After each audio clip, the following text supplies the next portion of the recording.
اعوذ باللہ من الشیطان اللعین الرجیم بسم اللہ الرحمن الرحیم وبہ نستعین وہو خیر ناصر و معین۔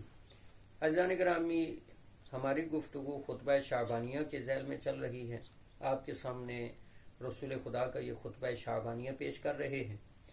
تو ہماری گفتگو جو پہنچی تھی وہ رسول خدا کے اس جملے پہ کہ وَغُضُّوا عَمَّا لَا يَحِلُّ النَّظَرُ إِلَيْهِ أَبْصَارَكُمْ، اپنی آنکھوں کو بند کر لو، اپنی آنکھوں کو بچاؤ ہر اس چیز سے کہ جس کی طرف دیکھنا حلال نہیں ہے، یعنی حرام ہے۔ تو اسی کے ذیل میں آپ کے سامنے معصومین کا ایک فرمان جو ہے وہ پیش کر دوں۔ معصومین نے یہ فرمایا کہ اگر کسی شخص کی نظر کسی نامحرم پہ پڑ جائے، یہ دیکھیں اس میں بھی یہ بھی آپ کے سامنے بریکٹ میں بات عرض کرتا چلوں کہ نظر پڑنا اور دیکھنا اس میں فرق ہے۔ نظر پڑ جانا، مثلا آپ باہر جا رہے ہیں، سامنے سے کوئی ایک خاتون آ جاتی ہے نامحرم، تو آپ کی اچانک نظر اس پہ پڑ جاتی ہے، یہ ہے نظر پڑ جانا۔ لیکن وہ جو نظر پڑی آپ نے ہٹا لی، دوبارہ اگر آپ اس کی طرف نظر کریں تو اس کو کہتے ہیں دیکھنا۔ تو معصومین نے فرمایا کہ جب کسی انسان کی، کسی مؤمن کی نظر اگر کسی خاتون پہ پڑتی ہے اور اگر وہ اپنی آنکھوں کو آسمان کی طرف، یعنی اسے نظر ہٹائے اور آسمان کی طرف کرے، تو آسمان کے فرشتے اس پہ درود بھیجتے ہیں۔ اور فرمایا کہ اگر وہ نامحرم پہ نظر پڑے اور اسے ہٹا لے، زمین کی طرف دیکھنا شروع کر دے، تو زمین پہ جتنے فرشتے ہیں وہ اس پہ درود بھیجتے ہیں۔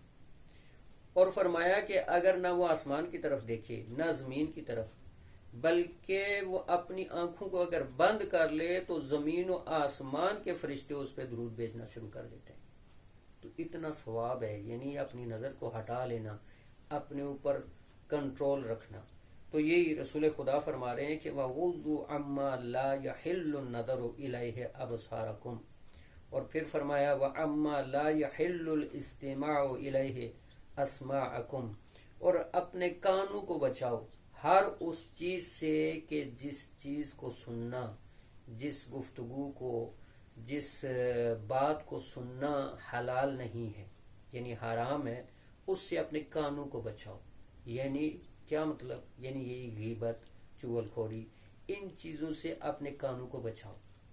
خاص طور پہ غیبت ہے۔ اب غیبت کرنے والا اور سننے والا دونوں برابر ہو جاتے ہیں۔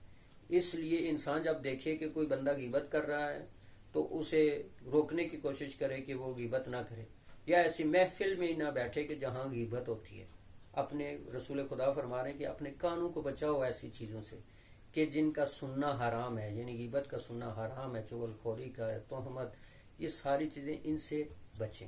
اور پھر فرمایا وَتَحَنَّنُوا عَلَىٰ أَيْتَامِ النَّاسِ يُتَحَنَّنْ عَلَىٰ أَيْتَامِكُمْ، اور فرمایا کہ تم لوگوں کے یتیموں کے ساتھ مہربانی کے ساتھ پیش آؤ۔ جس طرح تم چاہتے ہو کہ تمہارے یتیموں کے ساتھ مہربانی سے پیش آیا جائے، اسی طرح لوگوں کے یتیموں کے ساتھ بھی مہربانی کے ساتھ پیش آؤ۔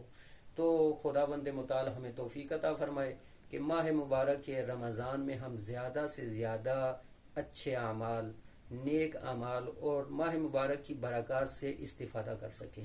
صلی اللہ علی سیدنا محمد و آلہ الطاہرین۔